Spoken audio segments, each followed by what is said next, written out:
Em Phương lại ngồi test má phanh Busan chống cháy cho các anh em xem nhé.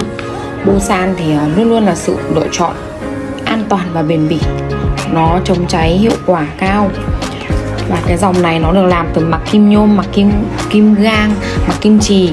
Nó có rất là nhiều bông thủy tinh chống cháy, cho nên là giảm thiểu rủi ro cháy má phanh khi mà phanh gấp hoặc là các anh em đi đường đèo dốc. Đừng để má phanh kém chất lượng làm ảnh hưởng đến an toàn của mình. Hãy chọn Busan là lựa chọn hàng đầu anh em nhé.